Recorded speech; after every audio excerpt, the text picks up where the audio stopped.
I'll never forget the first time I saw him.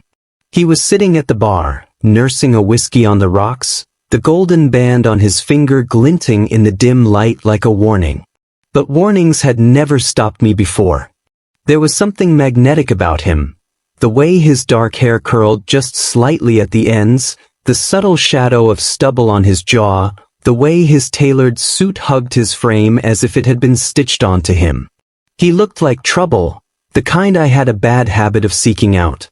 I slid onto the stool next to him, close enough to catch the faint scent of his cologne, something woody and rich.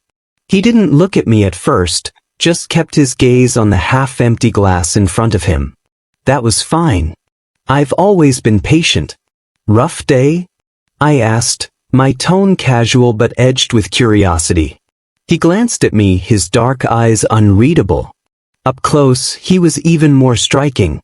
Lines of weariness tugged at the corners of his mouth, but they didn't detract from his handsomeness. If anything, they added to it. You could say that, he replied, his voice low and smooth, like the whiskey he was drinking. Mind if I join you?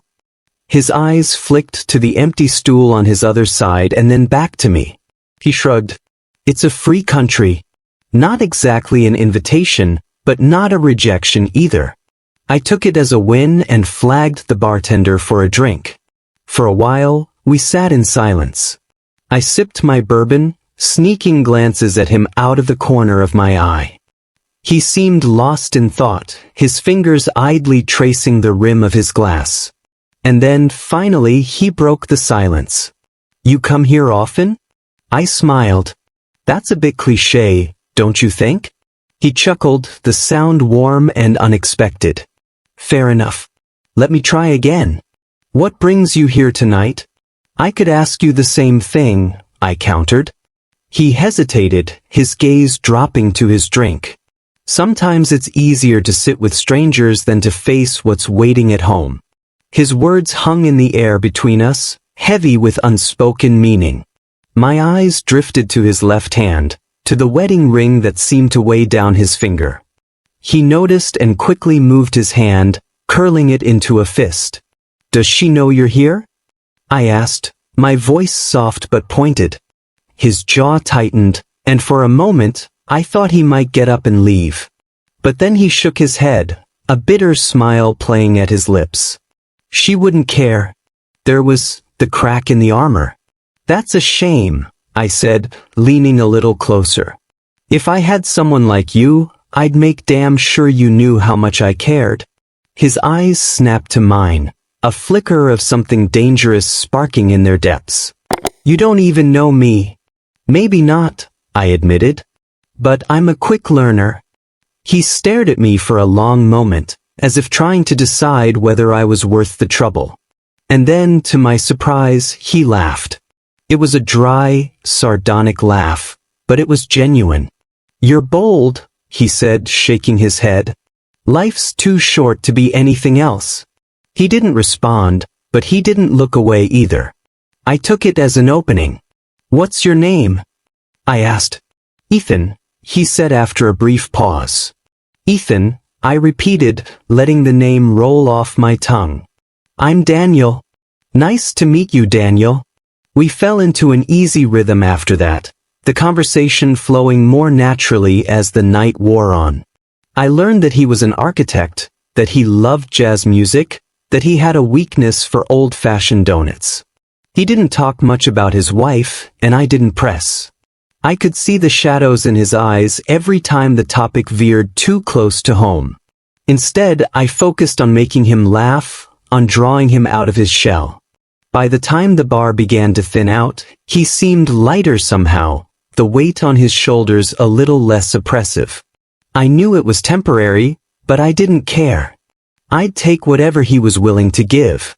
I should go, he said eventually, glancing at his watch. But he made no move to get up.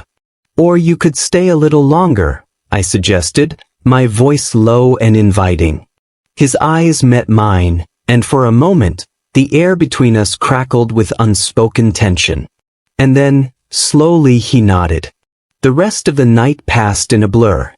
I don't remember exactly how we ended up back at my apartment, but I remember the way he kissed me, tentative at first and then with a kind of desperate hunger that took my breath away. I remember the feel of his hands on my skin, the way he whispered my name like a prayer. For those few hours, it was as if nothing else existed, no wedding ring, no wife, no promises made to someone else. It was just him and me, lost in the moment. When the morning light filtered through the blinds, reality came crashing back. Ethan sat on the edge of the bed, his back to me, his head in his hands.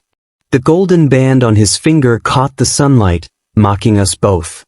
"I shouldn't have done this," he said, his voice hoarse. "You don't have to go," I said, though I knew it was futile. He turned to look at me, his expression torn. This was a mistake. I wanted to argue, to tell him that what we had shared was real, that it wasn't something to be ashamed of. But I could see the guilt written all over his face. He wasn't ready to face the truth, and I couldn't force him. "Will I see you again?" I asked, my voice barely above a whisper. He hesitated, then shook his head. "I don't think so." And just like that, he was gone. For weeks, I couldn't get him out of my mind. I replayed our night together over and over, searching for signs that he might come back. But he didn't. And yet, I couldn't bring myself to regret it. For one night, he had been mine, and that was enough. Or so I thought. It was 2 months later when I saw him again. I was walking through the park, enjoying the crisp autumn air, when I spotted him sitting on a bench, staring out at the lake. He looked different, thinner, more worn. But there was something else too, a kind of quiet determination that hadn't been there before. I hesitated for a moment, then made my way over to him. He looked up as I approached, his eyes widening in surprise. "Daniel," he said, his voice filled with something I couldn't quite place. "Ethan," I replied, my heart pounding. "It's good to see you." He smiled faintly. "You too." We talked for hours that day, sitting on that bench as the world moved on around us. He told me about the fights with his wife, about the growing distance between them. He told me how he'd been thinking about me, how he'd tried to forget but couldn't. And when the sun began to set, he kissed me again, right there in the park, as if he couldn't hold back any longer. This time, there were no apologies, no declarations of regret. This time he was mine, and I wasn't letting go.